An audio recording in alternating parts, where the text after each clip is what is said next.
이재명의 공식 오른팔 이화영 경기호황쇼라는 경기도가 후원한 유튜브 팟캐스트에 경기평화부지사 시절 출연해서 이재명의 공식 오른팔이라고 했었는데, 하지만 저는 그 이상이라고 생각을 합니다. 이화영은요, 이재명과 이해찬 대표는 각 카르텔의 연합을 상징하는 인물이면서 또 하나의 중요한 키맨이기도 합니다. 자, 그렇다면 이해찬과 이화영은 언제부터 인연을 맺었을까요? 13대 국회로 가보겠습니다. 1988년 5월 시작한 국회가 바로 13대 국회죠. 이곳에서 초선 3인방 노동희 3총사가 맹활약을 합니다. 한겨레 20일 당시 기사에서 이렇게 이 3인방의 활약을 표현했습니다. 이해찬은 면도날처럼, 노무현은 송곳처럼, 이상수는 망치처럼 현안을 처리하고 해결한다. 당시는 최저임금은커녕 임금체불의 산업재해, 환재 사망 이런 게 제대로 안 지켜지던 시절이었었죠. 이때 저 세 명이 아주 맹활약을 했습니다. 노무현 대통령님, 이해찬은 잘 아시겠고, 이상수 변호사는 누구냐면은 판사 출신 변호사로 부천 성고문 사건 때 조영래 변호사와 함께 인권 변호사로 활동했던 분이었고요. 이분이 13대 선거에서 탤런트 이순재와 맞붙어서 이겨서 이제 당선이 됐습니다. 그리고 국회에 들어와서 노동희 3총사로서 아주 맹활약을 했는데요. 이 사진, 내 인생의 한 컷, 88년 13대 초선의원 시절 노동희 3총사, 노무현, 이상수, 이해찬 이렇게 설명이 붙어 있습니다. 또 이 기사 보여드릴게요. 보좌관 잘 둔 의원이 빚봤다. 1989년 기사입니다. 국정감사나 청문회 같은 국회 활동 말미엔 의례 스타가 탄생한다. 이런 스타 의원 뒤에는 대부분 뛰어난 보좌진의 밤잠 가리지 않는 노력이 있었다라는 기사가 나옵니다. 이 기사 후반부를 보면요,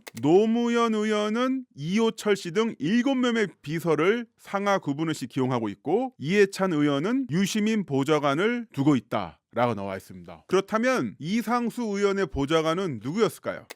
바로 이화영입니다. 자, 아까 이해찬 의원이 올렸던 사진, 1988년의 이 사진을 보면 오른편 구석에 이화영, 이상수 의원 보좌관의 모습이 보입니다. 자, 그러니까 이화영이라는 인물이 갑자기 튀어나온 게 아니라 저 정도 급이었던 거예요. 1988년 이해찬, 노무현 대통령님, 이상수 의원 이 세 명의 각각의 보좌관 유시민, 이호철, 이화영, 이 정도 서사가 있는 인물이에요. 이 정도 서사가 있는 인물입니다. 자, 그렇다면 이화영은 어떻게 해서 정치에 입문하게 됐을까요? 이화영 씨는 성균관대학교 81학번입니다. 그리고 NL 운동권이었다고 하는데요. 당시에 그 성균관대는 서울대와 함께 학생운동에 있어서 굉장히 비중 있는 역할을 했던 그런 학교였었죠. 총학생회처럼 외부에서 드러나는 그런 조직이 있었고, 내부에서 은밀히 활동하는 그런 조직이 있었는데, 이화영 씨는 내부 쪽에 속하는 그런 인물이었다고 합니다. 또한 당시 운동권, 그 제야 진보 세력에서는 3대 스타라고 할 수 있겠죠. 김근태, 장기표, 이해찬 이런 세 분이 있었는데, 아마도 직간접적으로 이때부터 이화영과 이해찬은 인연이 있었겠죠. 자, 그리고 이화영 씨 같은 경우는 국회에서 의원 보좌관으로 들어가게 되는데, 운동권 선후배라든가 어떤 지인들이 정치에 입문하고 싶거나 보좌관으로서 국회에서 일거리를 찾거나 여러 상황이 있을 때, 그때 성균관대에서는 이런 이야기를 했다고 합니다. 화영 선배한테 물어봐라. 그 정도로 대한민국 운동권의 한 축이었던 성균관대에서 비중 있는 자리를 차지하고 있었던, 또 그런 역할을 했던 인물이었다고 볼 수 있겠습니다. 그랬던 이화영 씨가 17대에 국회의원이 되는데요. 지역구가 어딘지 아십니까? 이상수 의원의 지역구 중랑갑입니다. 이상수 의원이요, 대선잠 관련해서 구속되면서 현역 보좌관이었던 이화영 보좌관이 선거에 출마해서 배지를 달게 된 거죠. 당 입장에서는 굉장한 초대형 사건이죠. 현역 의원이 구속된 데다가 대선자금 관련 불법 자금 수수 혐의니까 초대형 사건입니다. 그리고 이 지역구를 바로 이화영 씨가 물려받게 되죠. 중랑발전은 이상수 의원의 소망, 이상수 의원과 함께 추진해온 중랑발전, 중랑의 젊은 파워 이화영, 이걸로 출마를 해서 당선이 됩니다. 자, 여러 가지 생각할 수 있을 것 같습니다. 대선 자금 관련해서 굉장히 중요한 역할을 했던 이상수 의원, 그리고 그 이상수 의원의 보좌관 이화영, 그럼 이화영 씨도 상당한 역할을 하지 않았을까라는 추론을 할 수가 있죠. 어디까지 추론입니다. 자, 그리고 이때도 민주당에서 특히 이해찬으로부터 신뢰와 지지를 받던 인물이 아니었을까 싶습니다. 당내 입지는 이때부터 아주 상당했을 거예요. 자, 그런데요, 엄청난 큰 사건이 일어납니다. 저축은행 금품 수수 혐의로 검찰에 기소를 당합니다. 1심, 2심,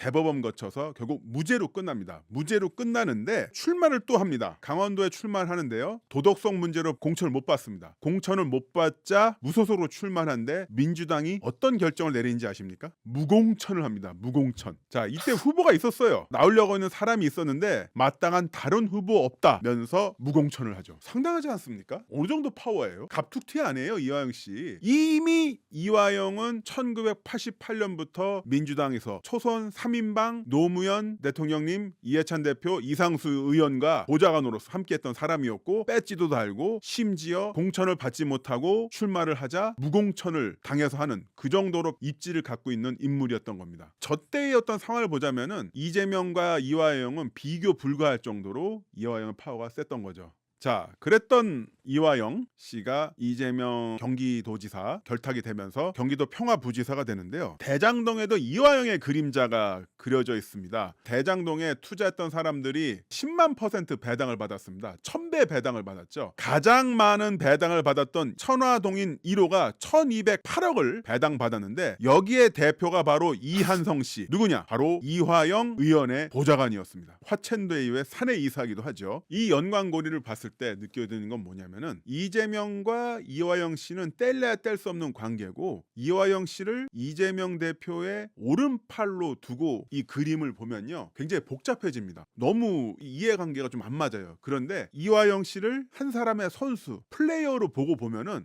이게 구도가 굉장히 명료해집니다. 자, 그러면 이화영 씨는 왜 이렇게 이재명 대선 후와 밀접한 관계를 맺으면서 쌍방울 사이에 가교 역할을 했을까 생각을 해볼 텐데요. 자, 17대 국회의원 총남 이화영 의원의 내력이 적혀 있습니다. 의원 시절 동북아 평화경제협회를 만듭니다. 2008년에 설립을 하고요. 이 단체는 통일부 지원 단체이기도 해요. 통일부에서 지원금도 받고 있는 단체죠. 그리고 이 단체가 바로 북한과 대북 사업을 진행을 하면서 쌍방울 계열사에게 광물 사업 독점권을 주겠다, 이런 식으로 하나의 큰 주가 부양용 이슈를 터뜨렸던 그런 단체로서 주목을 받고 있습니다. 그리고 그 단체 이사장이 바로 이해찬이죠. 자, 그러면 1988년부터 이어져 왔던 그 인연들, 그 카르텔들, 그 구도들 명확해지죠. 자, 또한 이해찬 당대표 시절에 남북 정상회담 국회 비준 무산이라든가 아니면 이재명 경기도의 독자적 대북 접촉, 이거 정말 이해가 안 되는 부분들이었습니다. 아니, 이거를 왜 민주당이 여당이고 민주당이 다수당인데 이걸 왜 제대로 처리를 못하지? 그리고 뜬금없이 지자체가 나서서 독자적으로 대북 사업을 한다고 하는데 이게 도대체 무슨 소리야? 생각하시는 분들 많이 계셨을 겁니다. 왜 그랬을까요? 저는 이런 생각도 해봅니다. 남북 관련 화해 무드 속에서 가장 중요한 것은 평화겠고요. 평화 다음으로 얻게 되는 것은 경제적 이득이 될 텐데요. 그 경제적 이득과 정치적 실리를 이재명 측과 이해찬 측이 나눠 가지려고 했던 게 아닐까라는 그런 과감한 생각도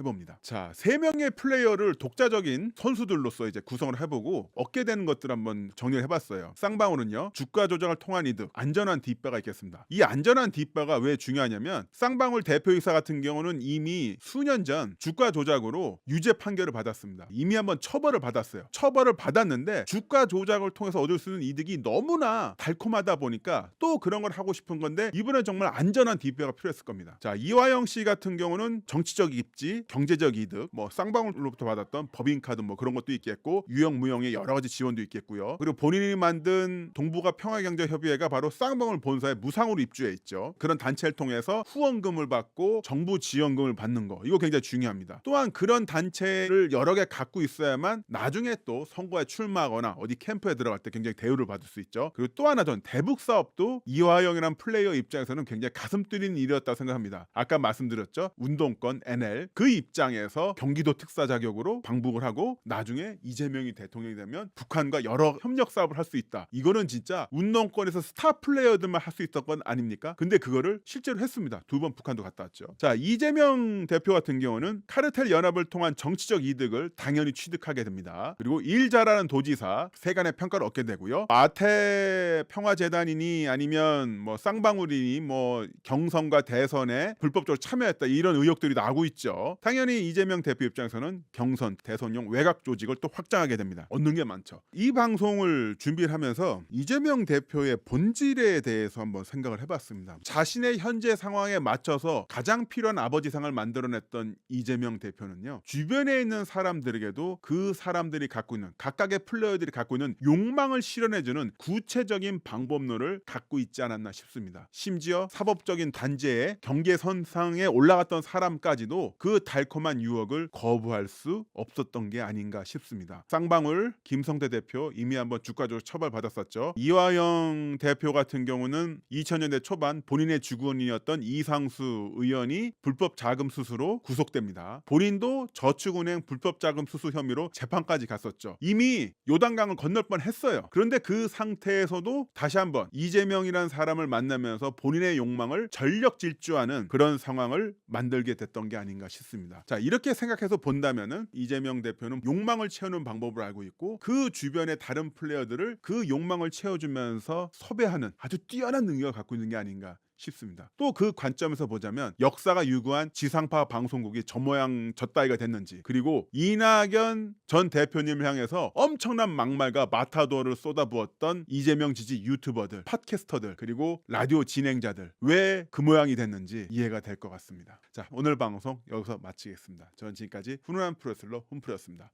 고맙습니다. 정치 신세계